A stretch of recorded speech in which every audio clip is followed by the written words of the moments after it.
Jadi sepanjang pengalaman saya berinteraksi dengan masyarakat luar, dengan private gallery, dengan rakan-rakan pelukis dan juga orang biasa, sehingga kan apabila kita membuat pembentangan di peringkat pemegang taruh sendiri, soalan yang paling pertama kita akan dengar, saya tak faham seni. Kan? Saya bukan orang seni.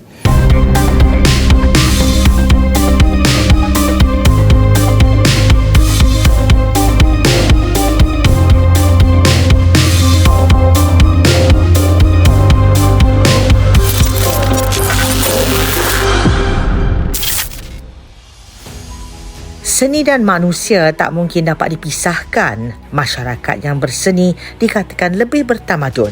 Seni juga tidak terbatas kepada lukisan dan muzik saja. Kini pelbagai inovasi telah diaplikasikan kepada bidang yang dianggap halus dan ada kalanya simbolik ini. Salah satu pencetus kami, generasi baru di Balai Seni Negara ni, untuk melihat fungsi. Apabila kita membawa nama negara, setiap daripada kurator kami tekankan bahawasanya kita perlu berpijak atau berinjak daripada fungsi dan hakikat negara. Ada 3 peranan yang perlu kita beri perhatian dalam melaksanakan kerja-kerja kita. Yang pertama, kita memberikan perkhidmatan kita kepada rakyat keseluruhannya. Kita harus memberikan penekanan kepada negara pertama sekali. Apa yang membina negara ini? Segala evidence dan bahan-bahan itu kita akan pamerkan di dalam galeri kita, yang mana yang paling utama sekali adalah maklumat visual itu yang kita gunakan di sini, yang akan mula menjadi penghubung di antara bahan pameran dan juga masyarakat. Mungkin sebelum ini kita hanya menumpukan perhatian kepada kepentingan seni visual itu semata-mata.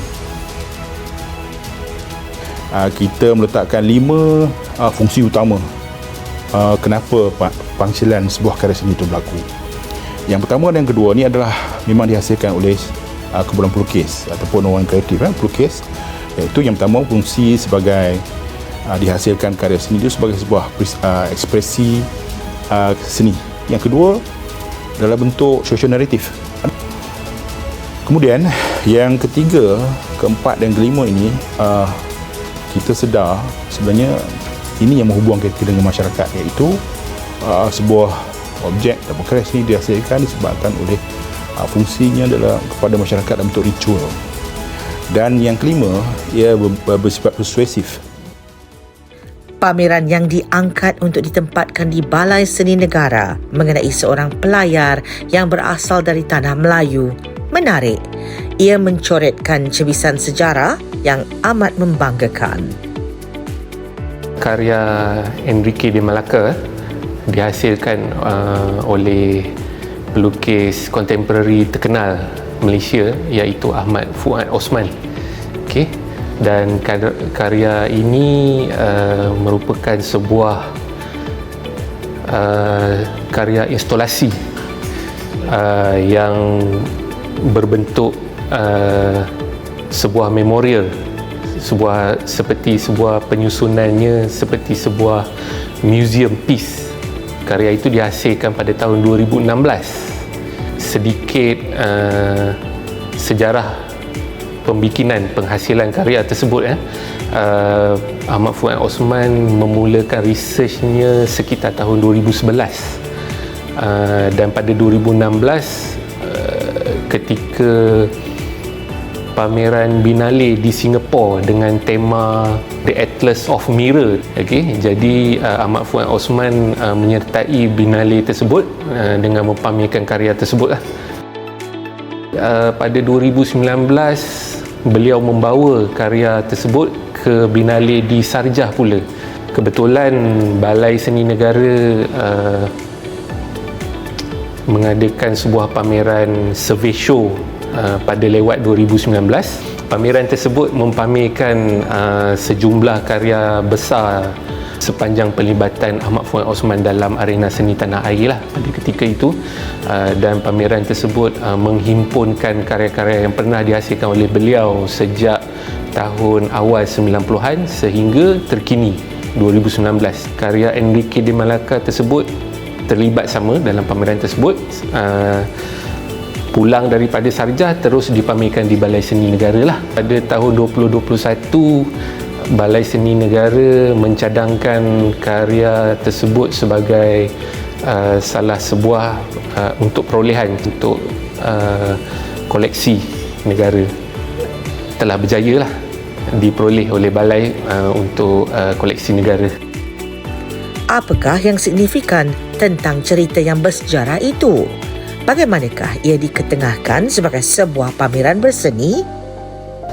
Nusa dijadikan sebagai tajuk pameran kerana dalam kumpulan kuratorial pada ketika itu kita membincangkan dan kita cuba mengenengahkan unsur tenggara yang ada dalam koleksi kita, dan seleksi karya yang kita pilih kita cuba tunjukkan naratif perkembangan 8 segmen lah dalam Nusa itu sendiri. Nusa kita boleh kaitkan dengan Nusantara, dan juga Nusa yang kita pilih ni lebih kepada definisi kepada tanah air itu sendiri sebenarnya. Dalam masa yang sama kita nak tunjulkan unsur-unsur ketenggaraan itu sendiri. Mendigitalisasikan seni melalui penggunaan media yang pelbagai semakin banyak digunakan untuk menyerlahkan lagi bahan yang dikaji untuk dirakamkan sebagai khazanah negara. Sebenarnya kewujudan interaktif multimedia tu bukan sebagai part of work, dia bukan sebahagian daripada karya yang dihasilkan oleh Ahmad Fuad, tetapi sebenarnya dia adalah inisiatif di pihak Balai sebagai membawa mood ataupun sebagai bahan sokongan kepada karya yang dipamerkan. Jadi it's part of inovasi yang kita cuba tunjulkan lah. Okay? Dan konten kepada interaktif multimedia tersebut sebenarnya kita berdasarkan kepada timeline research yang dihasilkan oleh Ahmad Fuad itu sendirilah. Okey, di mana jika karya Ahmad Fuad itu naratifnya adalah dalam bentuk sebuah memorial dan dalam disiplin pameran museum, interaktif yang diwujudkan atas inisiatif Balai ini lebih kepada bentuk yang lebih mudah difahami lah, sebab kita punya target audience kita adalah kanak-kanak dan juga pelajar sekolah. Kita memilih pendekatan digitalisasi lah. Terjemahan melalui visual ni orang kata lebih senang untuk difahami lah. Okay, so kita ambil pendekatan animasi lah.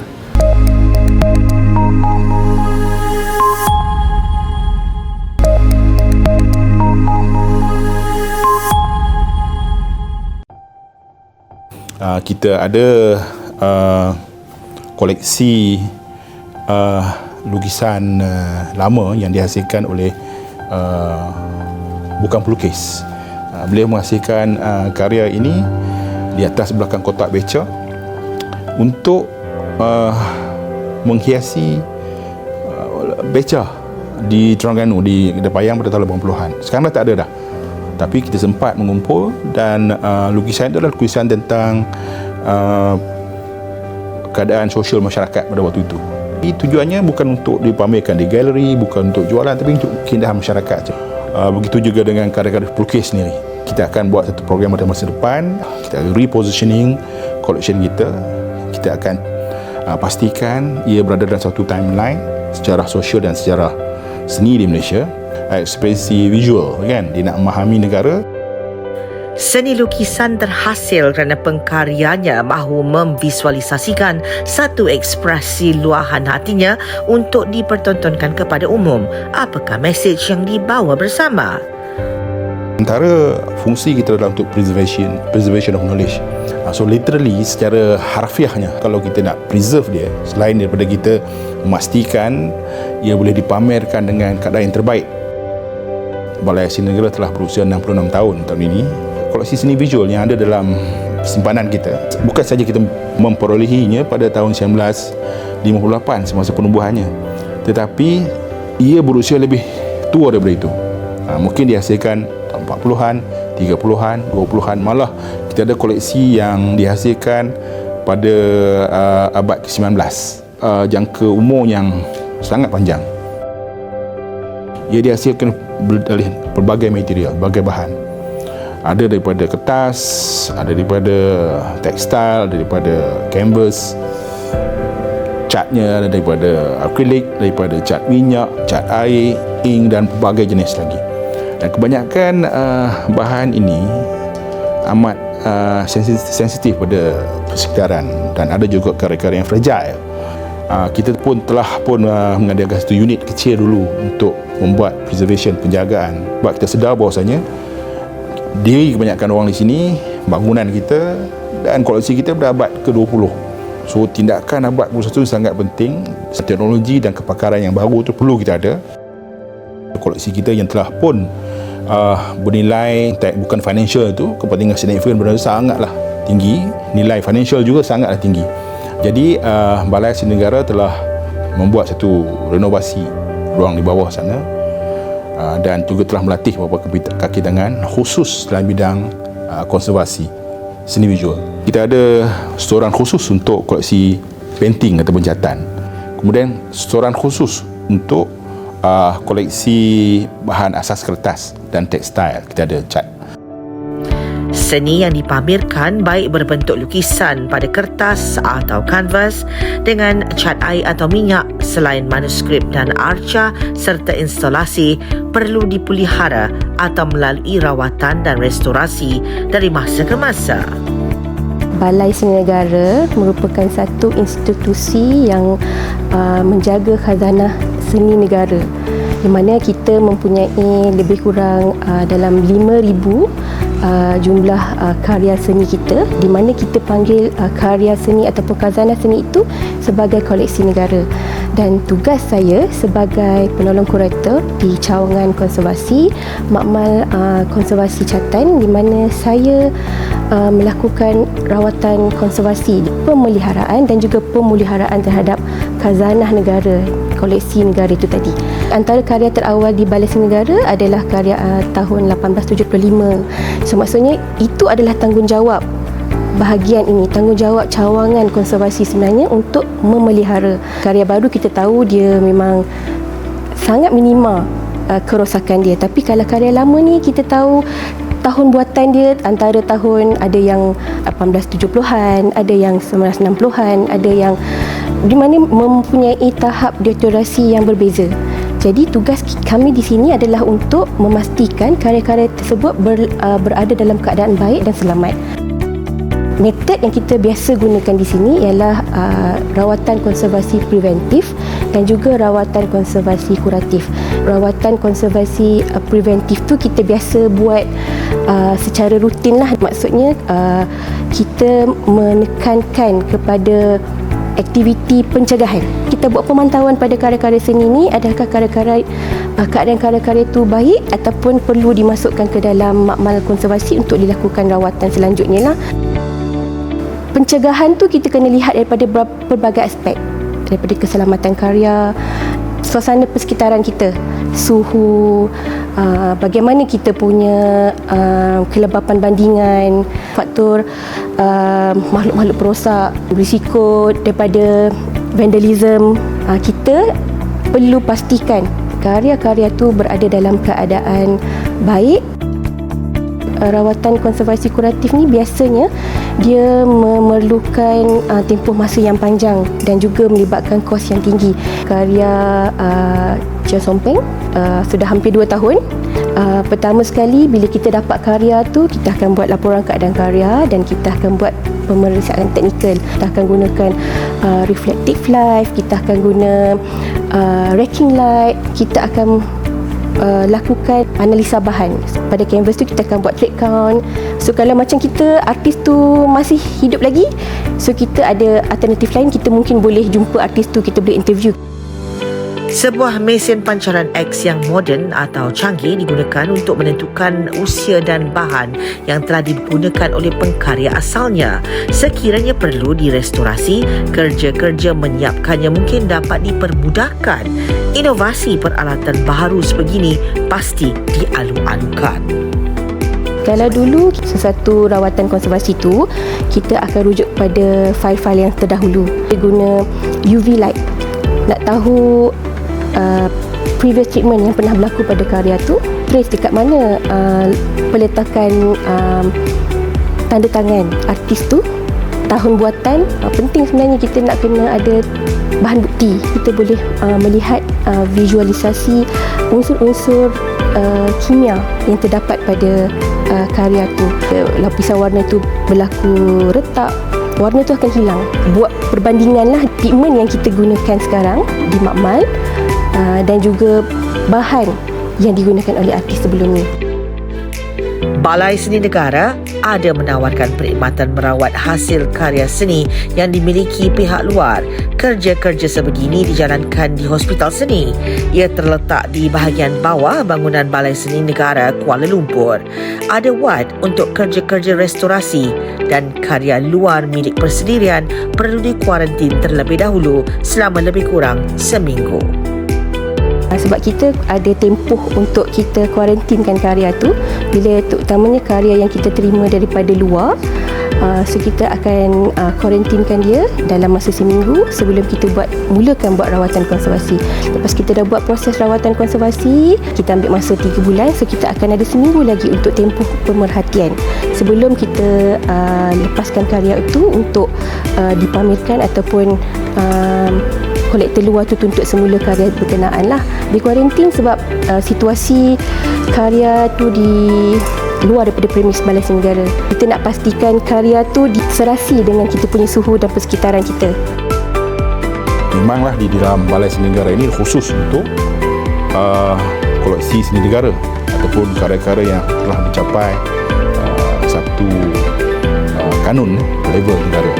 20 program setiap tahun di lokasi. Termasuklah pendekatan kita dalam bakat muda sezaman. Dulu hanya di dalam galeri, tapi sekarang kita buat di lokasi. Seni di lokasi ini antara yang pertama di ASEAN. Pendekatan yang sangat baru dan ini sangat bermanfaat kepada lokasi dan masyarakat setempat.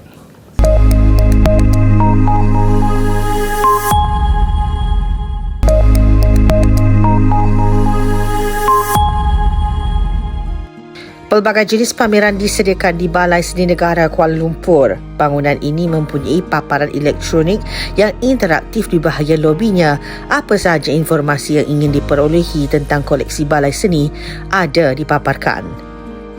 Kita mengangkat ataupun mengatakan bahawa fungsi kita ni kepada negara adalah dengan memastikan fungsi kita ni bersama dengan sektor lain antarabangsa. Sektor dipanggil sektor GLAM, Galeri, Library, Archive dan Museum, pun untuk memelihara maklumat. Sebagai contoh, jikalau library, archive, mereka berperanan untuk memelihara maklumat dalam bentuk manuskrip.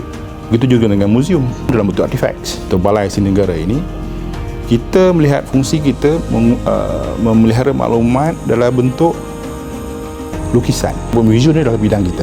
Vision information atau maklumat vision ni yang akan menghubung dengan orang kebanyakan, orang biasa. Tidak menceritakan tentang estetik semata-mata, tentang fungsi, tentang bagaimana ia bertindak dengan peristiwa, kepentingan sejarah sosial dan juga sejarah seni.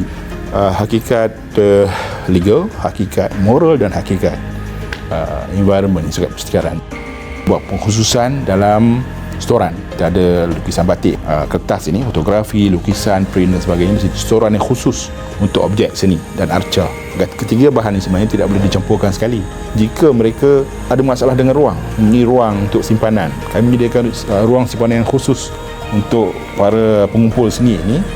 Untuk menggalakkan mereka terus membeli, kami tolong simpan dengan baik dengan kadar yang sangat menggalakkan lah. Balai Seni Negara mendukung tanggungjawab mendidik masyarakat tentang seni halus dan melihat kepada bagaimana seni boleh dikembang dan dibangunkan selain memelihara koleksi negara yang telah dihasilkan sejak dahulu lagi. Dan hingga sekarang telah lebih kurang dalam 75 ke 80 buah galeri persendirian swasta yang ada di Malaysia. Manakala galeri-galeri korporat makin bertambah juga, 3 atau 4. Semakin banyak galeri komersial, galeri swasta. Kita melihat permintaan terhadap karya pelukis tempatan itu tinggi. Untuk balai seni, kita tidak membuat jualan, kan? Sebab fungsi kita adalah untuk memelihara dan juga untuk mendidik masyarakat tentang seni visual dan juga untuk membangunkan kita sebagai enabler, penggerak kepada masyarakat kreatif atau pelukis kita tadi. Kita juga menggalakkan aktiviti perolehan karya seni visual di kalangan masyarakat umum dan kami menyediakan perkhidmatan untuk menjaga koleksi dengan baik. Salah satu pameran khas Balai Seni Negara yang saling bertukar-tukar mengikut musim setiap tahun ialah pameran pelbagai media mengenai seorang pelayar tanah Melayu Enrique di Melaka atau Panglima Awang yang telah bersama pelayar terkemuka sejarah Ferdinand Magellan. Misteri figura Enrique di Melaka, tema ataupun subjek yang diutarakan oleh pelukis itu sendiri, antara faktor yang menarik terbawanya cadangan perolehan karya tersebut ke dalam koleksi. Dalam statement pelukis, selain daripada Enrique atau Panglima Awang, kita ada Magellan dan juga kita ada Antonio Pigafetta. Magellan sebagai orang yang initiate pelayaran ke Pulau Maluku. Magellan mati di Pulau Mactan tahun 1521, tidak sempat menamatkan pelayaran. 2 buah kapal daripada 5 buah kapal dalam pelayaran tersebut meneruskan pelayaran sehingga ke Pulau Maluku. Sebuah kapal yang berjaya balik ke Sepanyol. Dalam catatan Pigafetta, wasiat terakhir Magellan, nama Enrique itu wujud. Kiranya dispekulatkan Enrique yang hilang ketika Magellan mati. Sekiranya Enrique pulang ke Melaka pada ketika itu, Enrique lah yang orang Melayu pertama yang berjaya mengelilingi dunia. Catatan Antonio Pigafetta kita panggil fakta lah. Petugas-petugas di Balai Seni Negara sentiasa tekun dan gigih dalam melaksanakan tugasan mereka dan memastikan pemuliharaan koleksi Balai Seni Negara disempurnakan sebaik yang mungkin. Balai Seni Negara lah sebagai institusi ulung, kita sebenarnya tidak ketinggalan dalam apa-apa aspek pun. Sentiasa memperbaiki, sentiasa cuba untuk dapatkan prasarana yang terbaik demi memastikan khazanah negara kita terpelihara. Antara peralatan yang terkini yang Balai Seni ada sekarang ni ialah X-ray MC Jetstream, jenama broker, dan kita itu adalah MC Jetstream. So XRF ni kita guna untuk melakukan penyiasatan. Ia amat teruja kerana diberikan kesempatan untuk mengendalikan mesin SRF ni. Ini adalah antara inovasi yang terbaru. Galeri jiran kita di dalam Asia ni tak rasa dilihat hati dengan Balai Seni Negara. Macam mana kita boleh dapat SRF tu? Challenge dia ialah mungkin kita nak memahamkan orang ramai bagaimana SRF tu berfungsi, bagaimana SRF tu dikendalikan. Akan ada kos-kos untuk maintenance, untuk kita hantar calibrate. Balai Seni terpaksa melabur lah kan, so untuk kita dapatkan hasil dia nanti. Balai Seni Negara menebarkan harapan yang besar terhadap usaha mengembangkan kefahaman dan apresiasi terhadap seni dalam kalangan khalayak tempatan selama ini. Sekarang ni kita sedang pamerkan pameran daripada koleksi kita, Himpunan Tetap Koleksi Negara, pameran besar. Mungkin orang ramai sebenarnya mungkin tak ada banyak pendedahan atau peminat berbanding dengan mentaliti di luar sana. Challenge untuk kita di Balai Seni Negara ni sebenarnya untuk kita tarik minat pengunjung untuk datang menghayati seni itu sendiri. Bukan hanya mata-mata untuk konten TikTok. Kita telah menyediakan prasarana kelengkapan yang cukup selesa. Orang ramai kena ambil peluang untuk datang, sebab masuk adalah percuma. Harapan saya agar pengkarya tanah air, especially pelukis-pelukis muda untuk sebenarnya terus menghasilkan karya-karya yang berinovasi. Ambil kesempatan era sekarang, era digital, revolusi industri, gunakan teknologi yang ada untuk menghasilkan karya. Balai Seni Negara sendiri dalam nak memastikan perkembangan tersebut ada menyediakan platform untuk pelukis-pelukis muda. Harapan kita adalah supaya Balai Seni Negara ini antara salah satu destinasi untuk masyarakat Malaysia secara umumnya. Untuk healing, tak faham tak apa, nikmati karya seni sudah cukup. Jadikanlah seni, terutamanya seni yang dikaryakan aktivis seni tempatan, sebahagian daripada kehidupan kita. Warga muda mahupun generasi lebih awal daripada mereka, gembelingkanlah usaha untuk mengangkat martabat seni negara. Lestarikan kewujudan seni kerana ia kebanggaan kita bersama. Saksikan Inovasi 2.0 bernama Minggu Hadapan untuk paparan episod yang menarik lagi mendatangkan kecintaan terhadap idea berinovasi demi kelestarian kehidupan. Selamat berinovasi semua.